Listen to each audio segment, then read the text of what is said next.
ভাই সৌদি আরব ড্রাইভিং বিষয়ের জন্য সুখবর। সৌদি আরব ড্রাইভিং বিষয়ে স্যালারি বেশি, টাকা বেশি, তো আপনারা আসতে পারেন। 2024 সালে ড্রাইভিং বিষয়ে সৌদি আরব আসতে কত টাকা লাগে? আসসালামু আলাইকুম, কি অবস্থা সবার? আশা করি সবাই ভালো আছেন। তো গাইস, আজকের ভিডিওটাও অনেক ইম্পর্টেন্ট, কি জানি কয় ইম্পর্টেন্ট। তো গাইস, আজকের ভিডিওটা হচ্ছে সৌদি আরব যারা ড্রাইভিং বিষয়ে নতুন আসতে চাইতেছেন তাদের জন্য। অনেকেই কমেন্ট করতেছেন, ভাই সৌদি আরব ড্রাইভিং বিষয়ে আসতে কত টাকা লাগে। এবং তো গাইস, অনেকেই সৌদি আরব আসতে চাইতেছেন নতুন ড্রাইভিং বিষয়ে, কিন্তু আপনারা জানেন না কোন বিষয়ে কত টাকা বেতন। তো সৌদি আরবে ড্রাইভিং বিষয়ে আসতে কত টাকা লাগে এবং কি আসার পরে কত টাকা স্যালারি, আসার পরে কি কি করবেন, মানে কি কি নিয়ম কারণ মানতে হবে, সবকিছু থাকছে এই ভিডিওতে। তো আপনারা সবাই আমার এই ভিডিওটা দেখার আগে প্লিজ আমি বলবো আপনাদের একটা লাইক করতে, ঠিক আছে? লাইক করে সবাই সাবস্ক্রাইব করে পাশে থাকেন। এন্ড সবাইকে আপনাদের বলবো যে সৌদি আরবে যখন আপনারা আসবেন বাংলাদেশ থেকে, অনেকে দালাল আছে, দালালে 4-5 লাখ টাকা নেয়। এত টাকা দিয়ে আসার পরে তো আপনারা অনেকেই বলেন কোম্পানি ড্রাইভিং বিষয়ে যাবো নাকি ফ্রি বিষয়ে ড্রাইভিং বিষয়ে যাবো, মানে অনেকে একটা চিন্তায় থাকেন যে কোন বিষয়ে গেলে ভালো হবে। তো অনেকে কমেন্ট করে আপনারা যে কি করলে কি হবে, মানে ড্রাইভিং বিষয়ে যায়। তো সেটা নিয়ে আজকের আমার এই ভিডিওটা।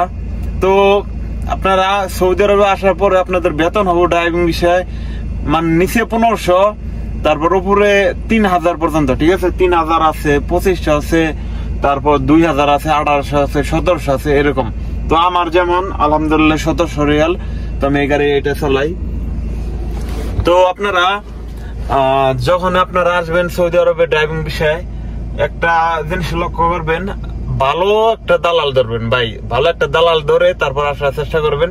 যদি ভালো দালাল না ধরেন, আপনারা ড্রাইভিং বিষয়ের কথা বললে তারপর আপনাকে মানে লেবারি বিষয় দিবে। এই দেশে আসা পরে ভাই আপনি দালালের যত টাকা দেন ভাই কিচ্ছু করতে পারবেন না ভাই। দালালকে যদি 5 লাখ টাকাও দেন ভাই, এই দেশে কিচ্ছু করতে পারবেন না। কয়টা খালি গালি দিতে পারবেন ভাই, আর কিছু করতে পারবেন না। এটা ভাই আমি জানি, আমি থাকছি, ঠিক আছে? আমি করছি এরকম, দালালের কয়টা পকাই দেওয়া যায়। তো যাই হোক, ওগুলো বিষয় না। আপনারা এই জন্য আপনাদের বলতেছি, ভালো ড্রাইভিং বিষয় আসার আগে তো বাংলাদেশ থেকে একটু গাড়ি চালানো শিখবেন। শিখার পরে তো যদি কারো দালাল না থাকে, তারপর কারো যদি সৌদি আরব কেউ থাকে, একটা ভালো একটা ড্রাইভিং বিষয় দিতে বলবেন, অথবা ঢাকা যায় এম্বাসি ভালো একটা খুঁজে নেবেন এম্বাসি থেকে, তারপর আসবেন। আমার হিসাবে এটা। কিন্তু দালাল ধরলে ভাই অনেক ঝামেলা ভাই, ঠিক আছে? তো আপনারা যদি আসতে চান ড্রাইভিং বিষয়ে তো আসতে পারেন। আর ড্রাইভিং বিষয়ের কোম্পানির ড্রাইভিং বিষয়ের স্যালারি 2-3 হাজারের মতো। তো কোম্পানি ড্রাইভিং বিষয়ে আসলে 7-8 ঘন্টা ডিউটি। তো আলহামদুলিল্লাহ ভালো সবকিছু। আপনারা চাইলে আসতে পারেন, আপনারা কোনো টেনশন করেন না, এই দেশে আসার পরে কোনো সমস্যা হবে না। তো ভালো একটা দালাল ধরবেন, ভালো একটা লোক ধরে আপনারা সৌদি আরব আসেন, ইনশাল্লাহ কোনো সমস্যা হবে না।